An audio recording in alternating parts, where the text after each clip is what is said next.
ሰላም ጤና ይስጥልን ተመልካቾቻችን እንደምን አላችሁ እንደምን ሰነበታችሁ እንኳን ለአዲሱ አመት አደረሳችሁ ይላል በዛሬው የምክረግ ፕሮግራም ይዘንላችሁ የቀረብነው አርዕስት ምክረግ ፕሮግራም ወደናንተ መቅረብ ከጀመረበት ጊዜ ጀምሮ እናንተ ያላችሁን የህግ ጥያቄ ያቀረባችሁ በመናነሳቸው አርዕስት ዙሪያ አስተያየትም ያቀረባችሁ ጥያቄም ያቀረባችሁ ለላቀረባችኋቸው ጥያቄዎች ምላሽ እየሰጠን አብረን መቆየታችን ይታወቃል በዛሬው ፕሮግራማችን ደግሞ ምክረግ ፕሮግራምን በተመለከተ ከናንተ ስለ ፕሮግራም ያላችሁን አስተያየት በተመለከተ አስተያየታችሁን በዚህ ፕሮግራም መሻሻል አለበት የምትሉትን እኔ ጠበቃና የህግ አማካሪ ፍሳሽ ሰይነውና አደረው አዲሱ ይዘንላችሁ ቀርበናል አደረው የምትለው ነገር ካለ እንግዲህ እስከዛው ድረስ ምናልባት ስልኮቹ እስከሚገቡና አስተያየቱን እስከምንቀበል ድረስ እስካሁን ቀደም ያነሳናቸውን የህግ ጉዳዮች ወይም ደግሞ ያስገርማሉ ምንላቸውን ልፍልፍ ያን እየተዋየን በማካከለ የምንጠብቅ ይሆናል ብዬ ነው መልካም ፕሮግራማችን እስከመጨረሻው እንድትከታተሉ በምክረግ ፕሮግራም የናንተ ጥያቄ ሆኖ ምክረግ ፕሮግራም የህግ ጉዳይ አለኝ ይቅርታ የህግ ጉዳይ አለኝ የምትሉትን በጥያቄ መልክ በዚህ ፕሮግራም ቢሰራ የምትሉትን ይዛችሁ እንድትቀርቡ ከደቂቃዎች በኋላ በስክሪኑ ላይ በሚቀርቡ ስልኮች ደውላችሁ አስተያየታችሁን ብታቀርቡልን ለፕሮግራሙ መሻሻል ነገ ከነገ ወዲያ ሌሎች የህግ ባለሙያዎችን ባነሳችሁት አርዕስት ዙሪያ ይዘን ለመቅረብ እንደ ግብአት ይጠቅመናል ያላችሁን አስተያየት እንድትሰጡን በመጋበዝ ከአፍታ ቆይታ በኋላ ወደ ፕሮግራማችን እንመለሳለን አብራችሁን ቆዩ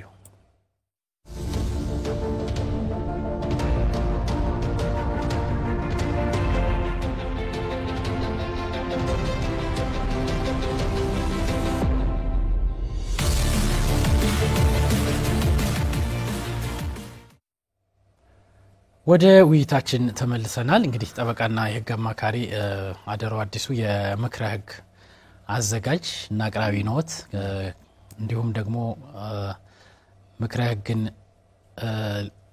በተመለከተ በሚነሱ አርዕስት ዙሪያ ሙያዊ ማብራሪያዎችን ሲሰጡ ኖረዋል ፕሮግራሙ እንግዲህ በአዲስ መልክ በእኛ ያዘጋጀን በፍሳ ማስታወቂያ እየተዘጋጀ መቅረብ ከጀመረበት ጊዜ ጀምሮ እርሶም የፕሮግራሙ አዘጋጅና አቅራቢ ነዎት እንግዲህ ዛሬ ለየት ያለው ፕሮግራማችን ምንድነው እንደው በምክረ ህግ ፕሮግራም ምንና ማክርለው ነው የሚለው አርዕስታችን ብዙ ጉዳዮችን አንስተናል ብዙ ባለሙያዎችን ዳኞችን የህግ ባለሙያዎችን የተቋማት ነገረ ፈጆችን አቃቢ ህጎችን ተመራማሪዎችን የህግ ተመራማሪዎችን በማቅረብ ጠቃሚ ናቸው የሚባሉ ጉዳዮችን ይዘን ቀርበን ለተመልካቾቻችን አቅርበናል እንዲሁም በልዩነት ደግሞ ያላቸውን ጥያቄ በስልክ እየጠየቁ በተነሳው አርዕስት ዙሪያ ባለሙያው እዛው ላይ ለጥያቄያቸው ምላሽ ሲሰጡ ነው የቆዩት እንደው በምክረ ህግ ምንና ማክረው እንደው ምክረ ህግን በተመለከተ እርሶስ እንደው አዘጋጅና አቅራቢ ነዎት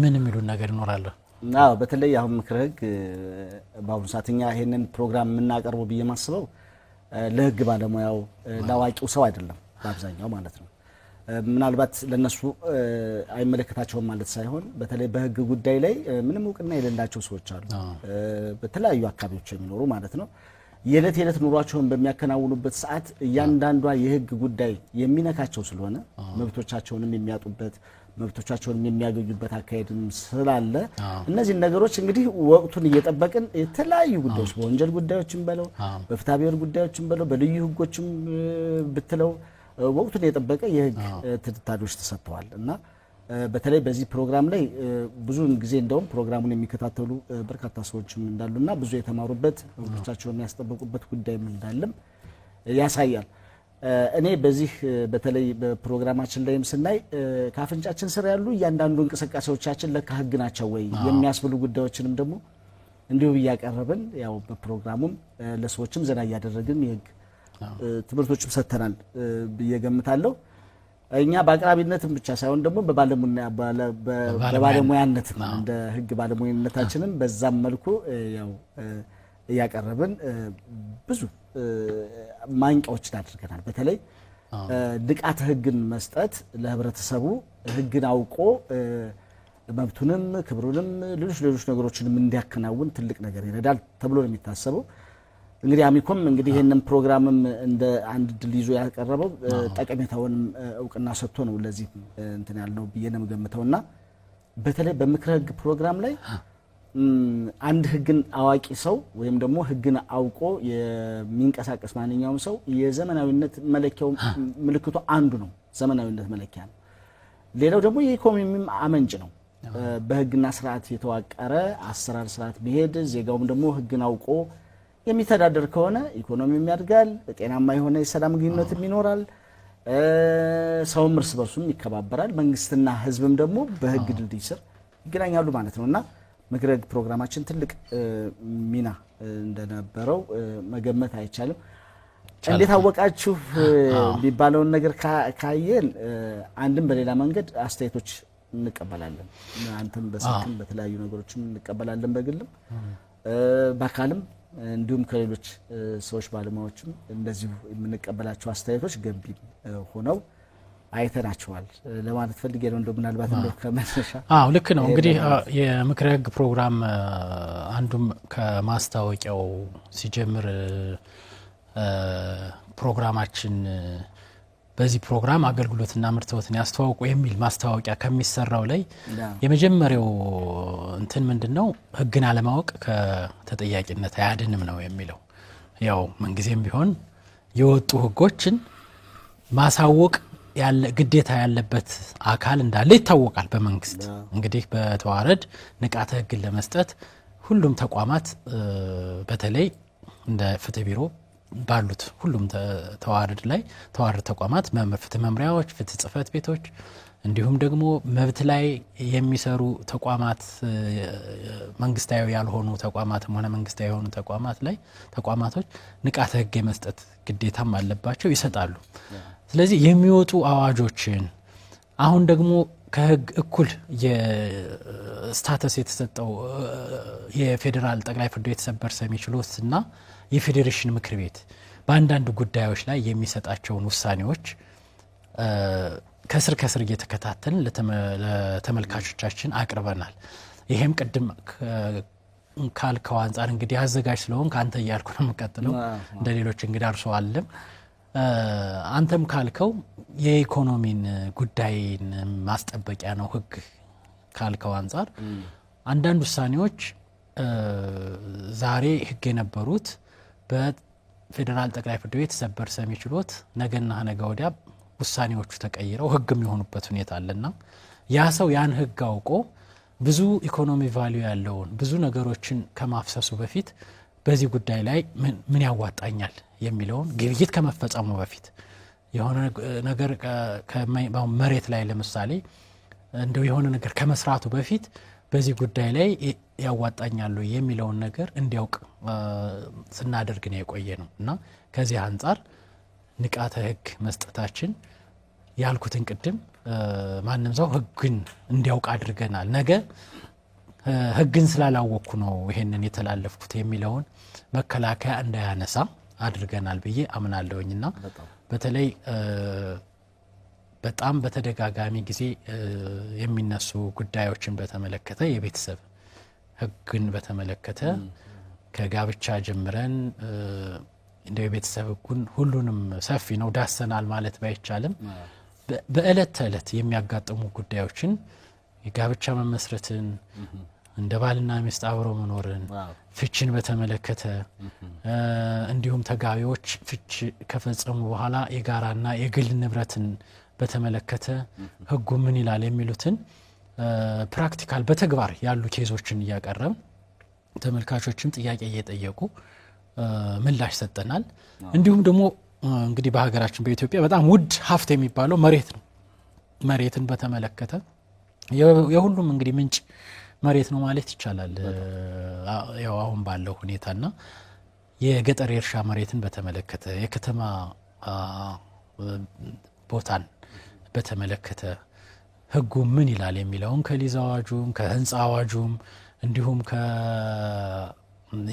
ከፌደራል የመሬት አጠቃቀምና አስተዳደር አዋጅ ከክልሎች አዋጅን ጨምረን በተለይ የአማራ ክልል የመሬት አዋጅ 252ን ጨምረን ስለ መሬት በተመለከተ የመሬት ውርስ ይርጋ የመሬት የውርስ ቅደም ተከተል ምን ይመስላል የሚሉትን በርካታ የህግ ባለሙያዎችን አቅርበን ብዙ ጥያቄ እየተጠየቅን እንግዲህ ከአርሶ አደሮቹ ነው ጥያቄውን ሲቀርብልን የነበረው ለነሱ ምላሽ ሰጠናል በበርካታ ፕሮግራሞችንም ስለሰራን ከወንጀል ጉዳዮችን ደግሞ ምን ሰራ እንደው የምታስታውሰው እንደው መስኪን በተለይ አሁን ቅድም ካነሳቸው ጉዳዮች ስንነሳ በተለይ አሁን እሺ አንድ ስልክ አለ ተቀብለን እንመለሳለን ሄሎ አቤት ይነስልኝ ማንን በል ከየት ነው ከአጋይ ቃል ለከተማ ከወረዳ 8 እሺ የኖ ላይ አካባቢ የሚባል ዘልይ ስሙ እስኪ ቴሌቪዥን ካለ ድምጹን ይቀንሱት ወይ ይዝጉት ሄሎ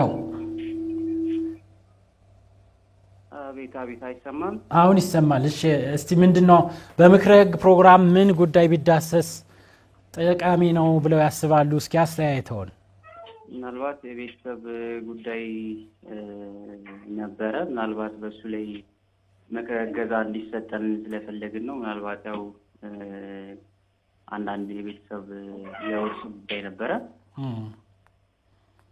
ምንድነው እንደው ጠቅለል አድርገው የውርስ ጉዳይ ማለት ማን ምን ቢሆን ቢወርስ ያለው ነገር ያው አሁን ካለው ነገር አንፃር ምናልባት የቀዳማይ ልጅነት አሁን መንግስት ባመጣው አሁን አንድ የህፃናትና የቀዳማይ ልጅነት በሚል የወረደ አቅጣጫ አለ ትርፍ ቦታ ወይ መሪ ባንክ ይገባ ለረጅም ጊዜ ተይዞ የተያዘ ይዞታ በዛ ዙሪያ ላይ ምናልባት የመንግስት እነዛ ቦታዎች ላይ ካሳ የተከፈለበት ግምት የተገኘበት እንዲሁም ደግሞ ለረጅም ጊዜ በመንግስት ይዞታ ስር ያሉ ሲሆኑ መንግስት ፕሮፖዝ ያደርጋቸዋል ወረዳው ያንን ሰሌክት አድርጎ እንትን የሚልበት አግባብ አለ አሁን ባለው አሰራር እሺ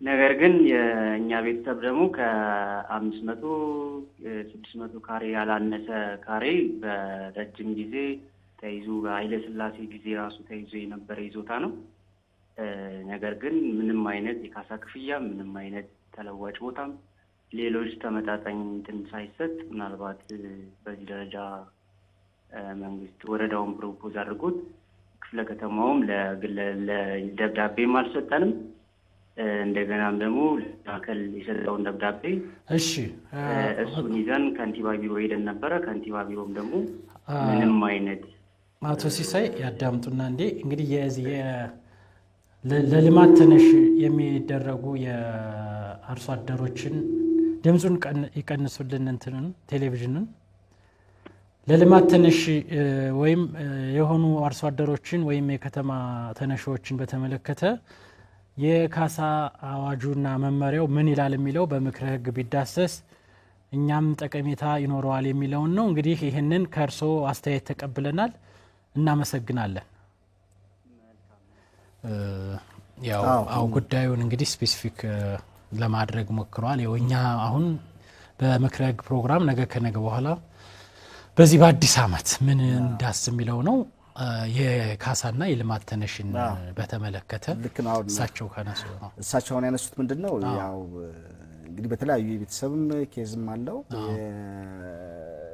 መሬት ካሳ አሰጣጥና ተከቦታ እንዴት ይሰጣል ምናምን የሚሉትን እነዚህ አዋጁን መሰረት አድርገው መመሪያዎችንና ደንቦችን መሰረት አድርገው የሚመጡ መብቶችን ነውና በርግጥ ወደ ልዩ ኬዝ አድርገው የራሳቸውን እንትን ለማቅረብ ሞክረዋል ግን መያዝ ያለበት በእነዚህ ጉዳዮች ላይም የሁሉና ጉዳይም ስለሆነ እንግዲህ ወደፊት ምናያቸው ነገሮች ይሆናሉ ልክ ነው በተለይ አሁን በከተማ ላይ ለልማት ተብሎ የሚነሱ የመሬት ባለ ይዞታዎች በተመለከተ ህጉና ተግባሩ ምን ይላል የሚለውንም ወደፊት ምን እንዳስሰው ነው ግን በዚህ አጋጣሚ ተመልካቾቻችን አሁን ምንድነው ማየት ያለባቸው ከ3 ጊዜ በላይ በትክ ቦታ አሰጣጥና በካሳ አሰጣጥ የልማት ተነሽን በተመለከተ በዚህ ፕሮግራም አቀርበናል ተነስቷል ግን አሁን ህጉ የተቀመጠው ህግና በተግባር ያለውን በተመለከተ እኛ እንግዲህ ህጉን ነው የምናሳውቀው በተግባር ሊፈጸም ይገባል መፈጸም ያለበት አካል ካልፈጸመስ ወደ የት ሊከድ ይገባል የሚለውን ደግሞ ነገ ከነገ በኋላ ፕሮግራም የምንሰራበት ነው የሚሆነው። እሱ ትልቅ ችግር ነው። ጥሩ ጥቆማ ነው የሰጡን። መያዝ አለብህ ህጉን ሳይሆን በተለይ ያፈጻጸሙ ጉዳይ ምን ይመስላል የሚለው አፈጻጸሙ ጥሩ እሱን እናደርጋለን። እንግዲህ ከወንጀል ጉዳይ በተመለከተ ቀደም ካቋረጥኩ በምክረ ህግ ወንጀል ጉዳዮች ምን በምክረ ህግ በተለይ በወንጀል ጉዳዮች ብዙ ነገሮች ተስተዋለዋል፣ ተይደዋል። በተለይ በክስ አመሰራረት ሂደት ላይ ያቃቢ ህግ ምናምን ይመስላል፣ እንዲሁም ደግሞ በዋስትና ጉዳይ ላይ ምክንያቱም ማንኛውም ሰው ሊያዝ ይችላል ተጠርጥሮ በሚያዝበት ሰዓት ከፖሊስ ምርመራ መዝገብ ጀምሮ እስከ ፍርድ ቤት ቀርቦ ክስ ከቀረበበት ሰዓት ጊዜ ያለውን የዋስትና መብቱን መጠየቅ የሚችለው በምን መልኩ ነው? ዋስትናስ የሚያስከለክሉ ነገሮችስ ምንድናቸው? እንዲህ አይነት ነገሮችን በሙሉ አቅርበናል። የአቃቢ ህግና የዳኞችን ስነ ምግባር አዋጅ ዳኛስ ይከሰሳል ወይ የሚሉትን አቃቢ ህግስ እንደው የሰው ጉዳይን ይዞ ዝም ብሎ ክስ አልመሰረትም ቢል እንደው ሃይባ ያለው ወይ የሚለውንም እርሶ ከአቃቢ ህግ እንግዲህ እርሶ አንተ ተቀላቅሏል ከአማራ ክልል ፍትህ ቢሮ አቃቢ ህጎች ማብራሪያ ሰጥተዋል።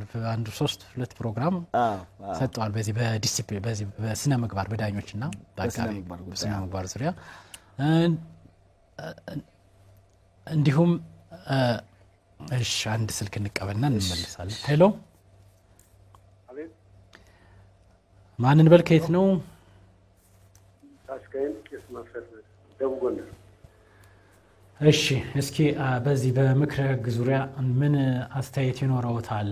በአቀራረቡ በምክረ ህግ በአማራ ሚዲያ ኮርፖሬሽን በሰዓት በሚተላለፍበት ሰዓት እንዲሁም በይዘቱ ላይ አስተያየት ካለውት? አይ ጥሩ ነው። አሁን የምትሰጡት የስነ ህግ ጉዳይ በተለያዩ ሁሉንም የዳሰሱና ሁሉንም ያቀፉ በመሆኑ ለብዙ ሰው ያው የህግ ጉዳዮችን እውቅና እንዲኖረው መደረጉ በጣም ጥሩ ነው። አሁን በዚህ እንድትቀጥሉ የሚል ነገር አለኝ። እሺ ሌላው ላይ አንድ ለሌላ ምን እንደሆነ አንዳንድ አዋጆች ይወጣሉ፣ ግን ተፈጻሚነታቸው ያን ያህል የሆኑ ነው። በጣም ምክንያቱም በተለይ ሲቪል ሰርቪስ ከሚወጣ አዋጅ ጋር ተያይዞ ብዙ ነገሮች ተጠያቂ ይሆናሉ ይላል፣ ግን ተፈጻሚነት የላቸውም። እነሱ አይነትም አሁን ኮሜንት የሚሰጠው ልክ የተጻፈ ጉዳይ ተግባራዊ እንደው ተፈጻሚነት ድሆች እየተንገላቱ ያሉበት ጉዳይ ስለሆነ እሱንም አይነት እንደገና የሚሰጡት አገልግሎት ጠቃሚና እጅግ በጣም አስፈላጊ በመሆኑ እንደውም በተለይ አሁን ጠበቃ ሳይ ነው እንዲሁ የሚያደርጉት አገልግሎት ተናጠል እንዲሆን እንደዚሁ በሚዲያ ላይ በጣም ጥሩ ስለሆነ በዚህ እንድትቀጥሉ ነው የምንፈልገው። መልካም አሁን እንዳልኩት የሚወጣው ተፈጻሚነት ይኖር በቃ ተጠያቂነት አለመኖር ግለሰብን ለእንግልት ይዳረግ። እንደው የሚያስታውስ አሁን የሚያነሱት የተፈጻሚነቱ ወሰኑ በጣም ደካማ ነው፣ ህጉ ወጣ እንጂ መሬት ላይ እየተፈጸመ አይደለም የሚሉት አዋጅ ነገ ከነገ ወዲያ የምናቀርበው ይኖራል የሚጠቁሙን። ለምሳሌ የሲቪል ሰርቪስ አዋጅ ላይ አንድን በዚህ በወጣው አዋጅ መሰረት ያላግባብ የሚፈጽም በህግ በስታቢየር ሆነ በህግ ተጠያቂነት አለው ይባላል። ግን አይሆንም እሱ። ምክንያቱም አሁን የኮራፕሽንም እየበዛበት ያለው በአካባቢ ላይ ስለሆነ ማለት ነው። ምክንያቱም ተፈጻሚነት አለመኖረው እንደዛ በቃ ህጉ እንደስላልሆነ ሰው የሚወጣ አዋጅ ወይም በዛ ላይ ድሌት መሆን አለበት፣ መጥፋት አለበት። ያለበለዚያም ደግሞ ይህን የማይፈጽም ሰው በሚያንገላታ ሰው ላይ ደግሞ ተፈጻሚነት በስታቢየር በወንጀልም ቢሆን ምክንያቱም አንድ ሰው ያላግባብ እንዲወጣ እንዲወርድ እስከ ክልል ድረስ ይመላለሳል፣ ግን ወጭቻ ቻላል ይባላል። ሌላው ተቋም ግን ደግሞ እንደ ገቢ ምንጭ ያበል መጠየቅ የማይለት እንደዛ አይነት ስለሆነ እሱ አይነት ችግር ለተገልጋዩ ችግር እየፈጠረበት ስላለ በተለይ የሲቪል ሰርቪስ አዋጅ ተጠያቂነት የለውም። እሱ ተፈጻሚ መልካም በጣም እናመሰግናለን ለሰጡና አስተያየትም። እንግዲህ ጥቆማውትን መሰረት አድርገን ነገ ከነገ በኋላ በዚህም ዙሪያ ፕሮግራም የምንሰራ ነው የሚሆን። እናመሰግናለን። ከቅድሙም አሁንም ያው የተፈጻሚነት ጉዳይ ነው አንተም ስታነሳው የነበረው የተፈጻሚነት ጉዳይ ነው። ሌላው እንግዲህ በወንጀል ጉዳይ ያየናቸውን በተመለከተ የጊዜ ቀጠሮ ጉዳይ ላይ በወንጀል ጉዳይ ላይ አይተናል። ጊዜ ቀጠሮ በተለይ ደግሞ ዜጎች በፖሊስ ምርመራ ሲጣራባቸው ፖሊስ የምርመራ መዝገቤን አልጨረስኩም እና የጊዜ ቀጠሮ ሊሰጠኝ የሚል ጥያቄ ሲያቀርብ እስከምን ድረስ ነው? የተጠርጣሪዎች መብት ምንድነው? ፍርድ ቤት ውስጥ ደግሞ በተለይ ሊያያቸው የሚገባ ነገሮች ጊዜ ቀጠሮ ከመስጠቱ በፊት ሊያያቸው የሚገቡ ነገሮች ምንድናቸው የሚሉን ነገሮችን በዚህ ባለሙያ አቅርበን ብዙ ትንታኔ ተሰጥቶበታል። እሱም ከምርመራ እስከ ክስ አቀራረብ የሚለውንም የፖሊስ ስራ ምንድነው የሚለውንም እንዲሁም ደግሞ የቅጣት አወሳሰን ማንዋል ላይ የቅጣት አሁን እሱ ላይም ደግሞ ብዙ ትንታኔ ተሰጥቶበታል። የቅጣት አወሳሰን ቅጣት ሲወሰን ሊከተልባቸው የሚገቡ መርሆች ምንድናቸው? ለምሳሌ ከማቅለያም ከማክበጃም አንፃር ድምር ውጤት ዝም ብሎ በድሮ ውሳኔ የሚሰጠው በግምት እንደነበረ የሚስተዋሉ ነገሮች አሉ። አሁን ግን በተለይ በስሌት መሆኑንም ታሳቢ ተደርጎ እነዚህ ነገሮች ቀርበው ትንታኔ ተሰጥቶባቸዋል ከወንጀል አንፃር ማለት ነውና ብዙና በርካታ ጉዳዮች ናቸው። አሁን እንደው ለማዘርዘር በአብዛኛው እንግዲህ በዚህ ምክረ ህግ እንግዲህ የዕለት ተዕለት ግንኙነትን መሰረት በማድረግ እንደውም አንዳንድ ሰዎች እንደ ኮሜንት መሬትና ባልና ሚስት ታበዛላችሁ ይላሉ። አይ እስኪ ወደ ፍርድ ቤቶች እና ወደ መንደሩ ዝቅ በሉና ወደ አካባቢው የጠቡ መንስኤ ፍርድ ቤት ፋይል የተከፈቱትን እስኪዩና እኛም በፕሮግራሙ ስለ መሬት ስለ ገጠር እርሻ መሬት ክፍል 1 ክፍል 2 የከተማ ይዞታ ሲለቀቅ ለልማት ሲነሳ ያለውን እየደጋገምን የምናቀርበው ያለው የፍርድ ቤቶቻችን ክርክር እንዲሁም ደግሞ ቤተሰብና ቤተሰብ የወላጆቻቸውን መሬትም ሊሆን ይችላል ወይም በሌላ እንመለሳለን። ሄሎ አቤት። እስኪ አስተያየቶትን በዚህ በምክረ ህግ ፕሮግራም ዙሪያ ከየት ነው ስሞትስ ማለት በዛው ከምክረ ህግ ያስፈልጋልና ለሚቀጥሉ ይሆናል ብሎ እሺ ድምጽ ይቀንሱ፣ ቴሌቪዥኑን ድምጽ ይቀንሱት። እሺ አሁን ሄሎ እስኪ አሁን ያቀርቡልን። ድምጽውንም አልቀነሱም የቴሌቪዥኑን ድምጽ ወይ ራቅ ብለው ያዋሩን ከቴሌቪዥኑ ዘግቼዋለሁ። እሺ አሁን ይሰማል። እሺ ምክረ ህግ ለሚቀጥለው ይሆናል በየምደም ለምሳሌ መሬት ላይ ከተነሳው እሺ መሬት ላይ ለምሳሌ አንድ ሰው በተደጋጋሚ መሬት በማውረድ ያ ብዙ ሰው ተደጋጋሚ ግን አግማዳ ቤተሰብ ሁሉ ጊዜ ሰው የተደራራቢ ወርሰው ከሆነ የሚቀጥለው ትውልድ እንዴት ነው መሬት ያገኝ? ለምሳሌ አሁን ልጁ ሳይወለድ ነው። ሄሎ ይሰማኛል? የመሬት ውርስን በተመለከተ እንደው ተተኪ ትውልድ ልጆች የወላጆቻቸውን መሬት እንዴት ማግኘት ይችላሉ? ተተኪ ልጆች የሚለው ውይይት ቢደረግ ነው የሚሉን። ለምሳሌ መሬት ላይ ሰው በተደጋጋሚ ሰው ብዙ መሬት ሰውታል። ግን ሌላ ወጣት ዜጋ መሬት የሌለው ሰው እንዴት ሊወጥ ይችላል? እንዴት መሬት ያገኝ ይችላል? አንድ ሰው መሬት ላይ መሬት ከሆነ ሳይወለድ ነው ያለው እና ለሚቀጥለው ትውልድ እንዴት ይሆናል? አንድ ሰው አንድ መሬት አይተካውም ጥያቄ ነው። ጥሩ እሺ እንግዲህ ያነሱት የፖሊሲ የህግም ጉዳይ ነው። በመሬት አዋጁ ዙሪያ በርካታ ፕሮግራሞች ሰርተናል። ወደፊትም እንግዲህ አዲስ ለአቅመ አዳም ለአቅመ ሔዋን የሚደርሱ ልጆች መሬት በአካባቢው በመንግስት እንዴት ማግኘት ይችላሉ የሚለውን በተመለከተ ፕሮግራም ምንሰራ ነው የሚሆን። እናመሰግናለን ስለደወሉ። እዚህ ጋር ምናልባት ተሳታፊያችን ምንድነው የገጠር መሬትም ሆነ የከተማ ቦታ ሊገኝባቸው የሚችሉ መንገዶች ምንድናቸው የሚለውን ነገር ህጉ ይፈታዋል አለ አስቀምጦታልና ምናልባት የገጠርም ሆነ የከተማም ቦታ እንዴት ሊገኝ እንደሚችል የሚያሳያቸው ነገሮች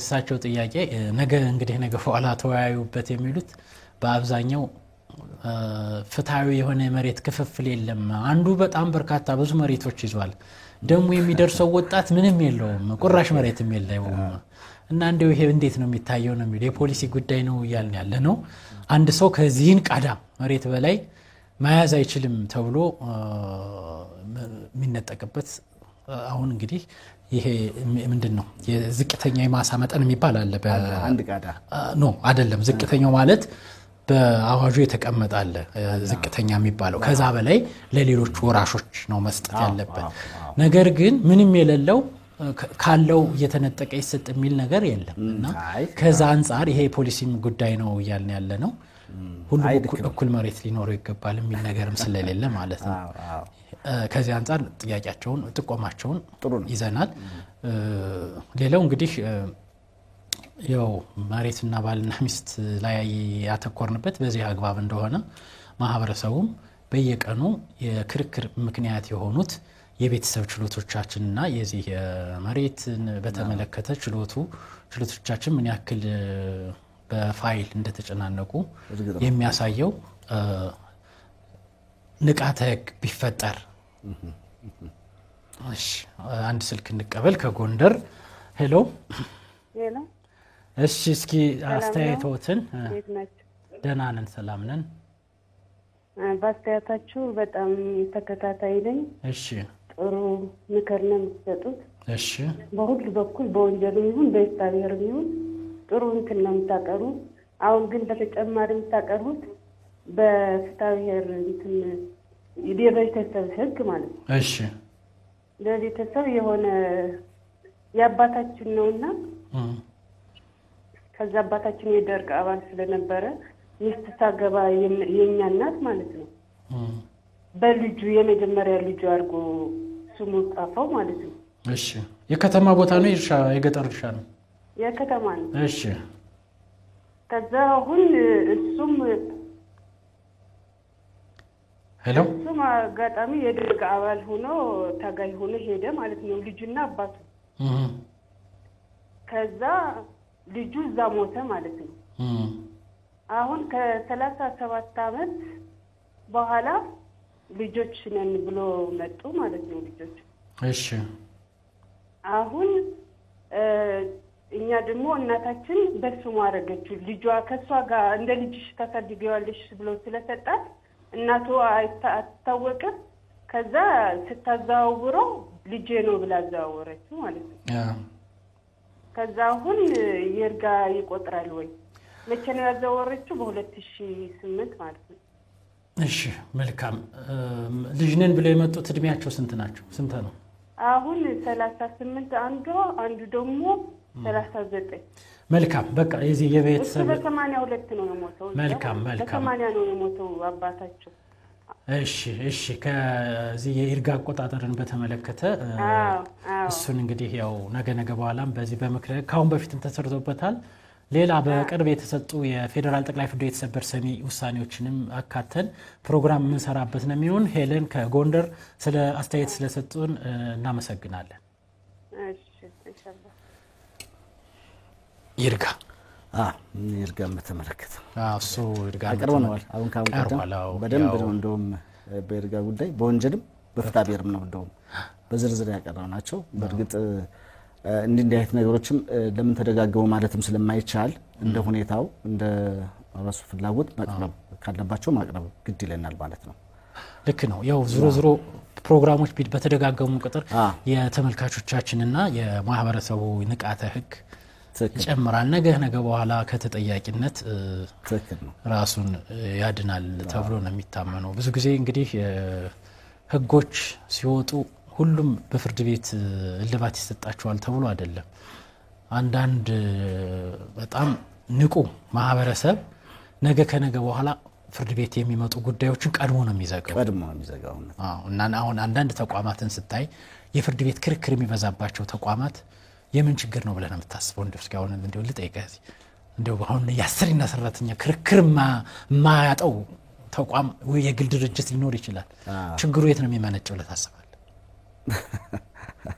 ችግሩ ያው ጥናት ይፈልጋል ብቻ ነው። እንደው አሁን ምን ለማለት ፈልጌ ነው ለክስ ምክንያት የሚሆኑ ነገሮች ከማናጅመንቱ ከህግ ክፍሉ እንደው አሁን ያልኩህ ልክ ነው። አሁን አብዛኛው ጊዜ መዘጋት ማሻል አለባቸው።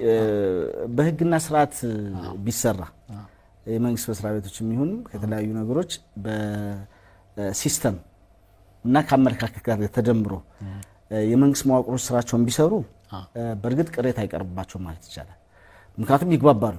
አሁን አብዛኛውን ጊዜ ህግ ከማወቁም አንፃር አንዳንድ መስሪያ ቤቶች እኮ የሚሰሩባቸው መስሪያ ቤቶች የስልጣንና ተግባር የያዘውን አዋጅ እንኳን ተጠቅሞ ማማይችል ሰውም አለ። አብዛኛውን ጊዜ ከሰራተኛም ጀምሮ ከሌሎች ይሄ ካልታወቀ ደግሞ በደህንነት መስሪያ ማለት የሚመራው እንዲህ ሲሆን ቅሬታዎች ይፈጠራሉ፣ መብት እንትን ይላሉና የሚነሳው ለባለጉዳዮች ቶሎ ምላሽ ላለመስጠት የሚመጡ ምንጮች ናቸው። ስለዚህ ኃላፊነትንም አለመወጣት አሁን አንዳንዴ እንደውም በጣም በሚገርም ሁኔታ አንዳንድ ተቋማት የሆነ ክፍያ ይከፈለኝ ይላል። እንደው አንድ ተቋም ከሌ ተቋም ነው ባልልህም ክፍያውን እንደሚከፈለው ሁሉም ያምናል። ግን በመፈራራት ምን በማለት ምን ይሆናል በፍርድ ቤት ከሰህ ወሰድ እንጂ በጣም ይገርማል። እንዴ ገጠመኝም በፍርድ ቤት ከሰው ሰጭ ማለት መሰለህ እንደው የአንዳንድ የመንግስት መስሪያ ቤቶች አንድ ስልክ እንቀበል። ሄሎ ሄሎ እስኪ አቶ ሞገስ ከሰሜን ሸዋ ያለውትን አስተያየት። እሺ አስተያየቱ ይሄንን ጉዳይ እንደዚህ ተፈራ አድርጎ የግለሰቡን ሀሳብ መቀበል በጣም አሪፍ ነውና እንግዲህ ቀጣይ አሁን ለምሳሌ ፍርድ ቤት ሄዶ እዛ ከመከራከር እዚህ ደግሞ በሚዲያ ፊት ለፊት ምክር አግኝቶ ሰው ጉዳዩን ይመለከተኛል አይመለከተኝም ብሎ መልስን ማግኘቱ በጣም አሪፍ ነው በሚለው ተቀብያለሁ። መልካም እሺ። እና ወደ እኔ ጉዳይ ስመጣ ከአሁን በፊት ዛሬ 2 ዓመት በፊት እኔ ከወረዳ የተገዛ ቦታ ነበረ የቤት ግዢ ማለት ነው። የገጠር መሬት ነው የከተማ? የገጠር ነበር በሰዓቱ። እሺ። አሁን ወደ ከተማ ክልል ገብቶ ወደ ከተማው ይተዳደራል እና እስካሁን መሪ መዘጋጃ በሰዓቱ አልነበረምና ፍትህ በሚሰጠው ውል አዋጅ አጣቅሶ አንቀጽ አጣቅሶ እኛ ደግሞ እዛ ህጉ በሚፈቅደው መሰረት ውል ፈጽመናል። ምን ውል ነው የፈጸማችሁ? የግዥ ውል? አዎ። ቤት አለው ተብሎ ነው ባዶ ቦታ እንደማይሸጥ ያውቃሉ? አይደለም፣ ቤት ነው። እሺ። እና ስሙ በማን ነው ያለው? ስሙ በእኛ ነው። ያው ማለት ከሰውየውም ጋር ውለታ አለን እና በማን ነው ውለታውን ተውትና ስሙ በማን ነው? በአረንጓዴ ደብተር ስም በሻጩ ስም ነው ወይስ ወደ እናንተ ዙሯል? አልዞርም። እሺ። እና በእኛው በዚህ በገዛን የፍትህ ነው ይዘን ቤት ሸጦልናል በሚለው ነው እየቆየ ያለው። እና መሪ መዘጋጃ ስንጠይቃቸው አሁን በሰዓቱ መሪ መዘጋጃ አልነበረምና ስለዚህ ባጭሩ የኛ ለ22 ዓመት ይዘነው የቆየነው መሬት ባለቤትነትን በተመለከተ ህጉ ምን ይላል የሚለው ቢዳሰስልና ነው አይደል? አዎ። እና ደግሞ በሰዓቱ መሪ መዘጋጃ ሳይኖር በወረዳው ፍትህ ያጸደቀው ይሄንን ከህግ አንፃር አይቶ ነውና ያን ህግ ነው በሚለው ተከትለን ነው የቆየነውና አሁን በምን ይዳኛለን? እሺ። እናመሰግናለን ስለደወሉ። ያው በዚህ አሁን ባነሱት አርዕስት ዙሪያ ሌሎችንም ጨምረን ፕሮግራም የምንሰራበት ነው የሚሆን። እናመሰግናለን። ያው ወደ አይሳቸው ያው የገጠር እርሻ መሬት ነው እንግዲህ በገጠር መሬት እርሻ መሬት ላይ ቅድም ያልናቸው እኮ ናቸው። የገጠር መሬት እንዴት ሊገኝ ይችላል የሚለው ነገር አነስተን ከሱ አንፃር ነው እንግዲህ 22 ዓመትን ይዘውት ቆይተዋል። በአካባቢው የነበረው አጽድቆልናል መሪ ማዘጋጃ ቤቱ።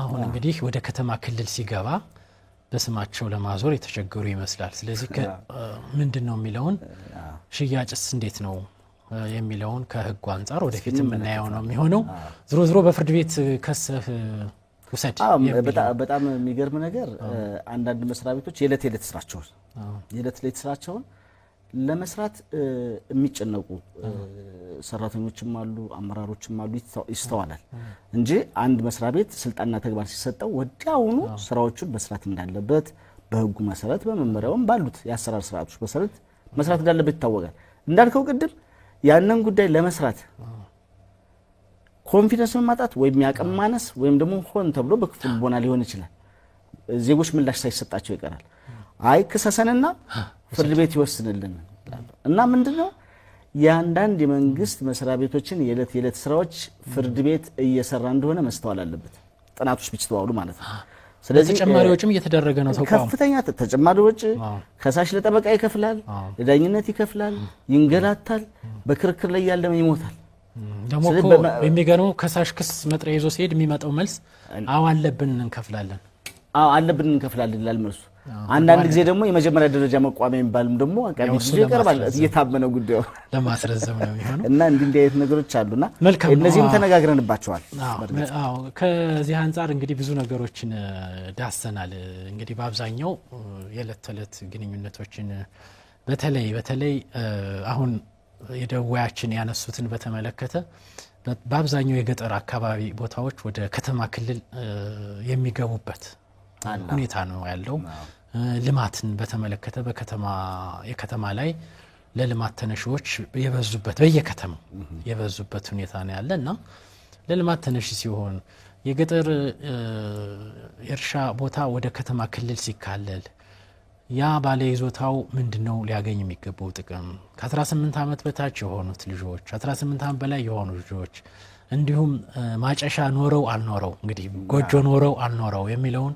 ከመመሪያ ቁጥር 44 2016 እና 54 የተሻሻለውን 54 16 እሱን አንፃር እሱን ብዙ ፕሮግራም ተሰርቶበታል ወደፊትም አሁን ጉዳዮችን ተመልካቾችን ይጠቅማል እስካልን ድረስ እነዚህን ጉዳዮች አሁን አይተናቸዋል ፕሮግራም ተሰርቶባቸዋል ተብሎ እንትን የሚሉ አይደሉም ምክንያቱም አንዳንድ ውሳኔዎች ደግሞ እየተሰጡም ስለሆነ ማለት ነው የነበረውን ህግ የሚቀይሩ ውሳኔዎች ይሰጣሉና ያኔ በነበረው ህግ ያቀረብነው ፕሮግራም አሁን ተቀየረ ማለት ነው ስለዚህ መቀየሩንም ለተመልካቾቻችን ማድረስ ስላለብን ነገ ከነገ በኋላም አሁን በሚጠይቁን ዙሪያ ሌሎች የህግ ባለሙያዎችን ይዘን መንቀርብ ነው የሚሆነው በተለይ ደግሞ በዚህ በብክረ ህግ ፕሮግራማችን ሴክተር ተቋማት አሁን የመንግስት መስሪያ ተቋማት ሌሎች መንግስታዊ ልማት ድርጅቶች ከተቋቋሙበት ዓላማ አንፃር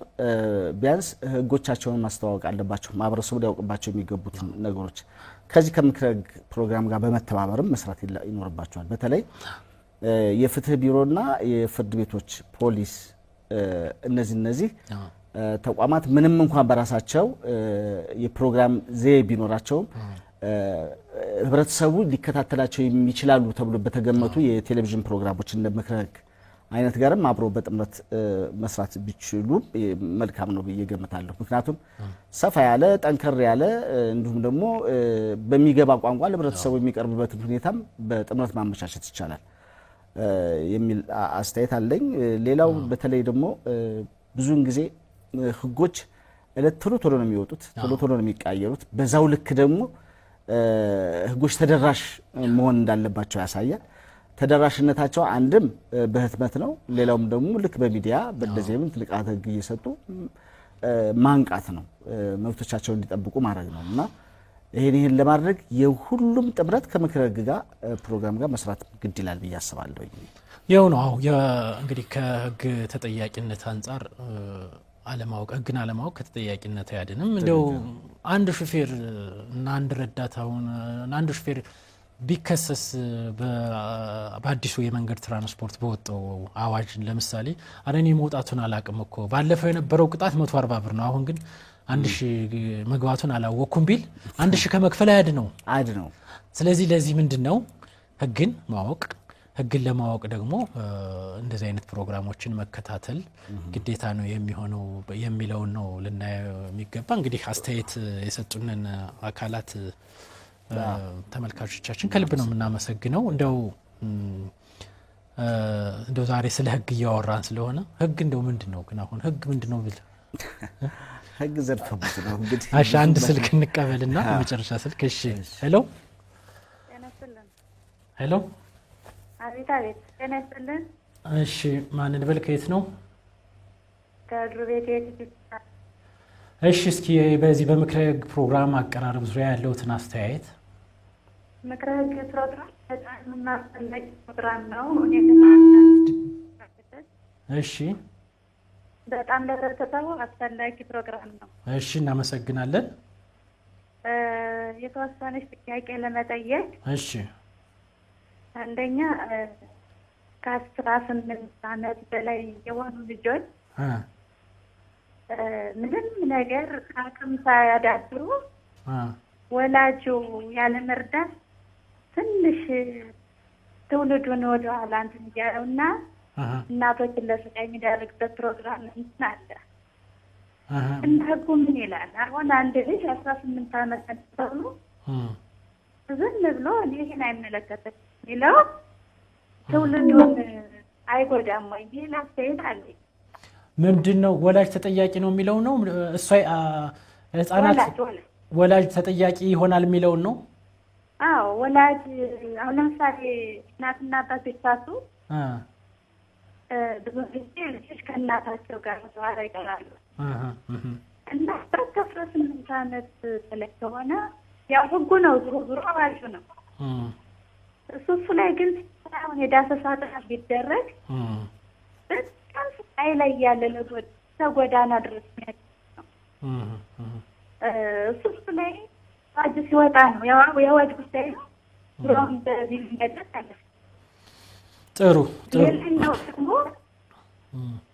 ሌላኛው እሺ የመሬት አዋጅን በተመለከተ ብዙ ጊዜ ተጠይቋል። ዞሮ አሁን ከገጠር ላይ አንድ አርሶ አደር 14 ምን አሉን? እስከ 14 ቃዳ መሬት ይኖረዋል። እሺ ገጠር ላይ ይገባል። ከተማም ላይ 3-4 ቤት ይኖረዋል። የከተማ ልጆች ግን ሲታይ አንድም ነገር የለላቸው። አሁን ለምሳሌ የመንግስት ሰራተኛ ተብሎ አሁን የመንግስት ሰራተኛ መሬቱን ተነጥቋል። ልጆች አሁን እነሱ የተነቃቀሉ ናቸው። እሺ አጠር አድርጉልን፣ ሰዓት ስለደረሰ ደውያችን። እሺ ወደ አስተያየት ሄድ። አስተያየት እንደሆነ ወደ ሲታይ የሐሰተኛ ምስክር አሁን ህብረተሰቡን እያሰቃየው ያለ የሐሰተኛ ሌላው ደግሞ የግልግል ሽማግሌ የሚለው ሄሎ ሌላም ጫና እያጋድን ማለት ነው። አሁን የግልግል ሽማግሌ ለሁለቱም አይልም እኩል ያስላል። የተሻለ እውቅና ተሰጥቷቸው የግልግል ሽማግሌ የሚለው ቢጠናከር። እሺ እናመሰግናለን ስለደወሉ። ሰዓት ስለደረሰ እንግዲህ ያው ሀሳቦትን ቆርጠነዋል። ይቅርታ ደውያችን እናመሰግናለን ስለደወሉ። ያው ጠቅለል ያለ ሀሳብ ነው የሰጡት ሐሰተኛ ምስክርን በተመለከተ እንዲሁም ከ18 ዓመት በታች የሆኑ ልጆችና የወላጆቻቸውን ኃላፊነት አስተዳደግ በተመለከተ እንግዲህ ቅድም የተነሳውን የገጠር 14 ቃዳ ይይዝና ቤት ይገዛል፣ ከተማ ይነግዳል። ሌላው ደግሞ የመንግስት ሰራተኛ ያችኑ መሬት መንግስት ሰራተኛ ነው ተብሎ ተነጥቆ ልጆቹን ማሳደግ አቅቶታል በመንግስት ሰራተኛ ደሞዝ ነው። እንግዲህ 1234 የፈተው ነው። አሁን በፊት የተነጠቁትን መንግስት ሰራተኞች እንግዲህ ፍትሃዊ የመሬት ሀብት ከፍል አሁን 1234 ከዚህ አንፃር ያለውን እንግዲህ አስተያየት ስለሰጡ እናመሰግናለን። እንግዲህ ህግ ምን ይላል የሚለውን በተመለከተ ደቂቃችን እዚህ ላይ ተጠናቋል። እንደው ለመውጫ ዝም ብሎ እንደው ሳምንት ተመልካቾች ምላሽ የሚሰጡበት እንደው አንድ ጥያቄ የህግ ጥያቄ እናቅርብና ፕሮግራማችን ጨርስ። ምንድነው አቶ አበበ እንግዲህ አበበና አለሙ ነው በምሳሌነት ነው። አቶ አበበ አለሙን ለመግደል አስቦ አለሙ ቤት ሄዶ መሳሪያውን አቀባብሎ ሊተኩስ ሲል በተመሳሳይ ደግሞ በአጋጣሚ የአለሙ ጎረቤት የሆነው አቶ ከበደ ፍቃድ ያወጣበትን አዲስ መሳሪያ ለመሞከር ሲተኩስ ማንን ይመታዋል? አበበን። ዓለሙን ሊገድል የመጣው ሲሞክር ነው። እሺ። ስለዚህ ዓለሙ ይሄ ገዳዩ ዓለሙ ከሞታ ተረፈው ማለት ነው አቶ አበበን ግን ሳስበው ማለት ነው። ሲሞክር ሲያቀባብል። ስለዚህ አቶ ከበደ ጥፋተኛ ናቸው ወይስ አይደለም? በመግደል ሊከሰሱ ይገባል ወይስ አይገባም የሚለውን ግልጽ ለማድረግ አቶ አበበ ዓለሙን ለመግደል አስቦ ዓለሙ ቤት ሄዶ መሳሪያውን አቀባብሎ ሊተኩስ እየተዘጋጀ ያለ ማለት ሊተኩስ ሲል በተመሳሳይ ሰዓት በአጋጣሚ ጎረቤቱ ማን ነው አቶ ከበደ ፍቃድ ያወጣበትን መሳሪያ ይሰራል አይሰራም እያለ ሲተኩስ አቶ አበበን መጥቶ ይገለዋል። ባርቆ ሳይሆን እየሞከረ ያለ ያኛው ሊገድል የመጣውን መጥቶ ይገለዋል። ስለዚህ አቶ ዓለሙ ከሞት ቢያተርፈው አቶ ከበደ ጥፋተኛ ነው ወይ? ሊገድል ሲመጣ እኮ ነው የገደልኩት ማለት ይችላል የሚለውን መከሰስ ይችላል አይችልም የሚለውን ሳምንት ምላሽ ያስጠይቀዋል። ሳምንት ምላሽ የምንሰጥበት ነው የሚሆነው። ሌሎች የያዝናቸው ነበሩ እንግዲህ ከስልኩ አንጻር ማቅረብ አልቻልንም። በዚሁ እንጨርሳለን። ተመልካቾቻችን የዛሬው የምክረ ህግ ፕሮግራም በ2018 ምክረ ህግ ምን ጥያቄ ይዘንላችሁ ምን የህግ ጉዳይ ይዘን እንቅረብ የሚለውን ከናንተም ከተመልካቾቻችን አስተያየት ተቀብለናል። እኛም ተሰጠን አስተያየት መሰረት ሌሎች የፕሮግራሙን ግብአት መሰረት አድርገን ወደፊት የህግ ባለሙያዎችን በማቅረብ በአዲስ ዓመት ለእናንተ ይጠቅማሉ የሚሉትን የህግ ፕሮግራሞችን በዚህ በምክረ ህግ ፕሮግራም ይዘን እንቀርባለን። የዛሬውን ፕሮግራም አዘጋጅተን ያቀረብንላችሁ እኔ ጠበቃና የህግ አማካሪ ፍስሐ እሰይ ነው ከጠበቃና የህግ አማካሪ አደራው አዲሱ ጋር በመሆን የሁሉም የአማራ ሚዲያ ኮርፖሬሽን የስቱዲዮን ሰራተኞች እና የስርጭት ሰራተኞች አብረውን ቆዩ። መልካም የመስቀል በዓል ተመኘን። ሳምንት በሌላ የህግ ጉዳይ እስክንገናኝ ሰላም።